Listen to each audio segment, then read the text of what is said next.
Hello friends, welcome back to our YouTube channel.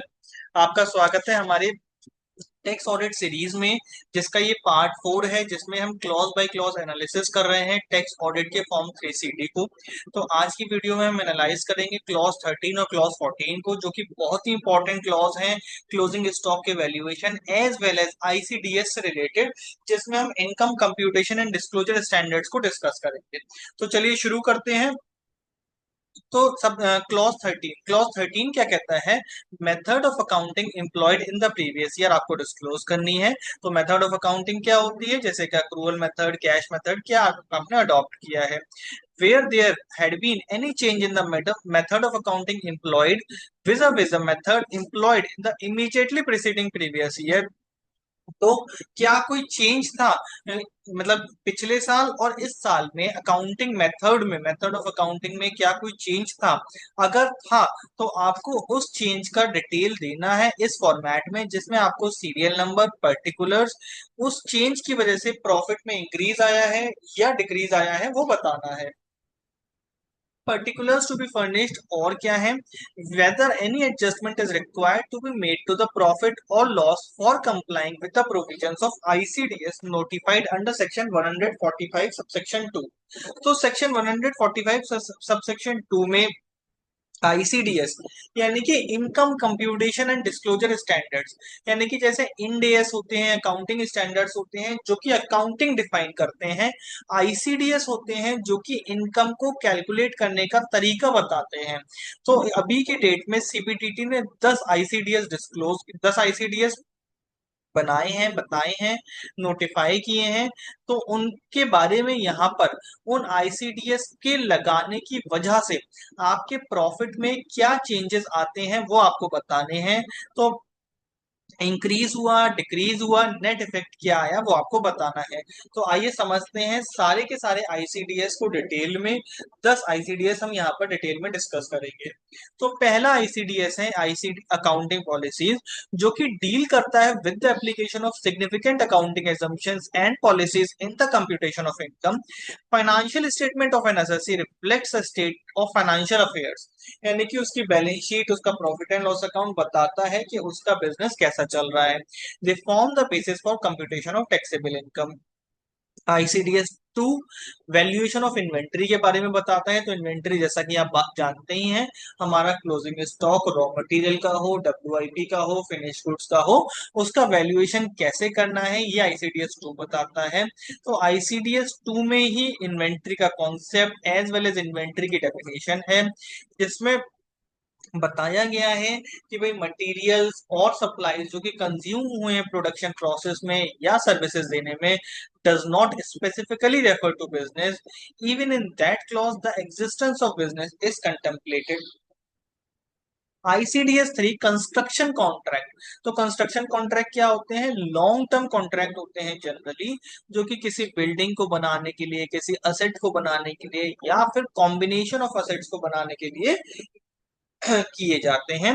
Construction contract ज्यादा time और resources employ करते हैं।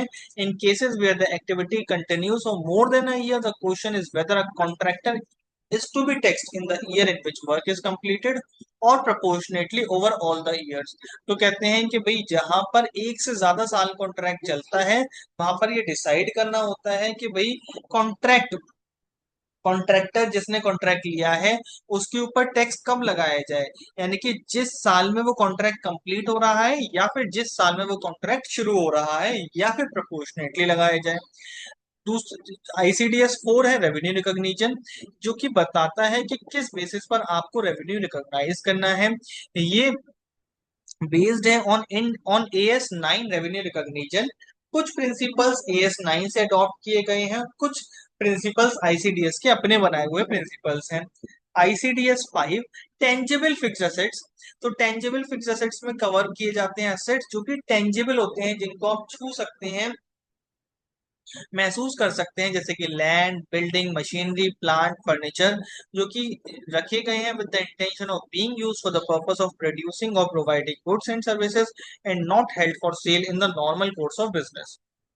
ICDS 6 ये किस पर बनाया गया है? Effect of changes in foreign exchange rate. तो ये जनरली कब अप्लाई होता है? जब आपके बिजनेस में कोई फॉरेन ऑपरेशन है या फिर कोई फॉरेन ट्रांजेक्शन्स हैं जिनको आपको ईयर एंड पर कन्वर्ट करना है या फिर रिपोर्टिंग डेट पर फॉरेन करेंसी से इंडियन करेंसी यानी कि डोमेस्टिक करेंसी में रिपोर्ट करना है। आईसीडीएस 7 गवर्नमेंट ग्रांट्स का है। तो गवर्नमेंट ग्रांट्स कम कि क्या बताता है? ये बताता है गवर्नमेंट ग्रांट का मतलब क्या है, स्कोप क्या है, फॉर्म क्या है, किस किस फॉर्म में मिल सकती है, पॉइंट ऑफ टैक्सेशन क्या है और डिस्क्लोज कैसे करनी है। जबकि फाइनेंस एक्ट 2015 ने इनकम का स्कोप बढ़ाते हुए सारी की सारी गवर्नमेंट ग्रांट को इनकम मान लिया है to include all kinds of government grant save asset specific grant. There are many aspects such as year of taxation or capitalization, refund mechanism, point of recognizing grant, treatment of grant in relation to group of assets, the guidance for which is available in this ICDS. ICDS 8 है securities के बारे में। इसको दो part में बांटा गया है। पार्ट ए डील करता है securities which are held as stock in trade by taxpayers but does not apply to securities held by taxpayers engaged in the business of insurance, securities held by mutual funds, venture capital funds, securities held by banks and public financial institutions are also excluded from the purview of part A. इनको कहां पर डाला गया है? Part B के scope में डाला गया है। ICDS 9 borrowing cost. This ICDS would need to be considered for section 36(1)(3) regarding deduction of interest paid in respect of capital borrowed for the business or profession. And explanation 8 to section 43(1) regarding interest which cannot be capitalized. It will also apply to clause 3 of section 57 of the act for deductibility of interest under the head income from other sources. ICDS 10 provisions contingent liabilities and contingent assets. इस ICDS में specifically exclude किया गया है provisions, contingent liabilities, contingent assets जो कि आते हैं financial instruments की वजह से, एग्जीक्यूटरी कॉन्ट्रैक्ट्स की वजह से, इंश्योरेंस बिजनेस की वजह से जो कि किया जा रहा है पॉलिसी होल्डर्स के साथ। It also exclude such transactions from financial instruments irrespective of whether the financial instruments are held as investments or as a stock in trade. तो ये था क्लॉज 13। अब हम बात करते हैं क्लॉज 14 के बारे में। ये भी एक बहुत ही इंपॉर्टेंट क्लॉज है जिसमें हमें बताना होता है वैल्यूएशन ऑफ क्लोजिंग स्टॉक कैसे किया गया है प्रीवियस ईयर में। अगर डेविएशन है पिछले साल से तो उसका प्रॉफिट पर क्या इम्पैक्ट है, या अगर डेविएशन है सेक्शन 45 ए से तो उसका प्रॉफिट पर क्या इम्पैक्ट है। तो समझते हैं डिटेल में सेक्शन 45 ए की, सेक्शन 145 ए की क्या रिक्वायरमेंट है। तो सबसे पहले तो आपको फॉर्म 3CD में बताना है method of valuation of closing stock. AS2 और NDS2 इसके बारे में बताता है, इनके अकाउंटिंग पॉलिसीज के डिस्क्लोजर के बारे में बताता है। वैल्यूएशन मेथड किस किस प्रोडक्ट पे कैसे कैसे लगते हैं। तो raw material, finished goods, work in progress के लिए कॉस्ट और NRV यानी कि net realisable value whichever is lower. Consumables के लिए at cost, stock in trade, loose tools के लिए कॉस्ट और NRV whichever is lower. If cost is use, a basis is of determining cost must also be disclosed. Closing stock का मतलब क्या है? वो स्टॉक जो कि आपके पास ईयर एंड पर बच जाता है बिना बिका हुआ या बिना यूज किया हुआ। ऑडिटर की इसके रिगार्डिंग क्या रिस्पॉन्सिबिलिटी है? Verify the procedure of stock taking and valuation at year end, ensure the method is consistently followed year to year, check if the basis adopted results in the correct disclosure of profit। तो इसके ऊपर एक judicial president भी है, CIT versus British paints limited. Valuing stock only at raw material cost is not correct. अगर आप overhead को ignore करते हैं रॉ स्टॉक की वैल्यू में तो वो गलत है। AS2 requires allocation of fix and variable overheads to inventory based on normal capacity. अगर आप कोई भी चेंज करते हैं in valuing the closing stock तो उस चेंज को बोलेंगे चेंज इन अकाउंटिंग पॉलिसी और उसको डिस्क्लोज करना होगा फाइनेंशियल स्टेटमेंट्स में एज पर AS1 और NDS1। Deviation from section 145A, तो section 145A applies to ICDS adjustments, covers goods, services and securities। 145A के की पॉइंट्स क्या है? Valuation of purchase, sales, inventory, must follow the assessee's accounting method with prescribed adjustment. Adjustments क्या है? Adjustments है ICDS 2 inventory और ICDS 8 securities के। तो ICDS 2 का इन्वेंट आईसी क्या कहता है इन्वेंट्री के लिए? कॉस्ट क्या है? Purchase price plus duties and taxes plus freight plus direct expenses minus जो आपको डिस्काउंट या रिबेट्स मिले हैं। ICDS 8 क्या कहता है? ये स्पेशल रूल्स बनाता है फॉर इंटरेस्ट बेयरिंग सिक्योरिटीज। ये rules banks public financial institutions को फॉलो करने हैं और RBI गाइडलाइंस भी उनको फॉलो करनी है। Impact of GST on stock valuation. So दो मेथड है स्टॉक के वैल्यूएशन के GST के पर्सपेक्टिव से। पहला है एक्सक्लूसिव मेथड। एक्सक्लूसिव मेथड में हम क्या करते हैं? इनपुट्स को रिकॉर्ड करते हैं net of ITC। Net of ITC यानी कि बिना ITC जोड़े, बिना टैक्स जोड़े। और इंक्लूसिव मेथड में टैक्स को जोड़ करके हम वैल्यूएशन करते हैं।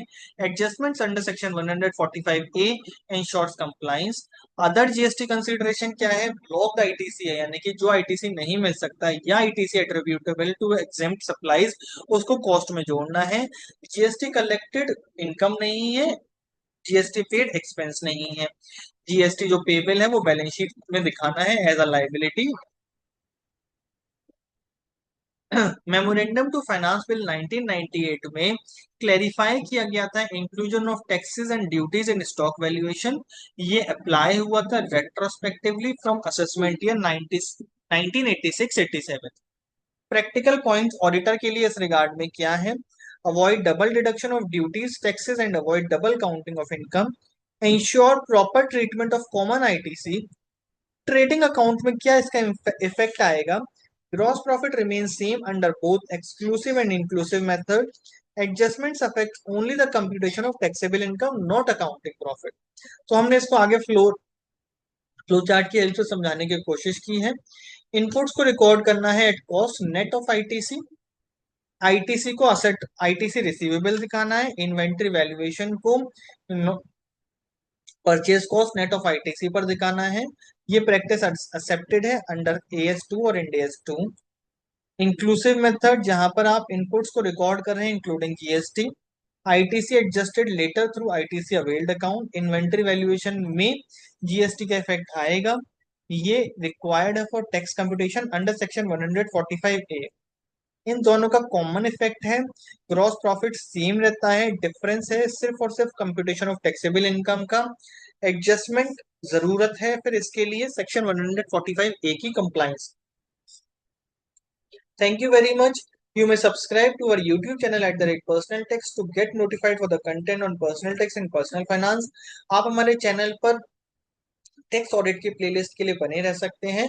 आपको हम क्लॉज बाय क्लॉज सारा का सारा tax audit form 3CD analyse करके बताएंगे। Thank you very much.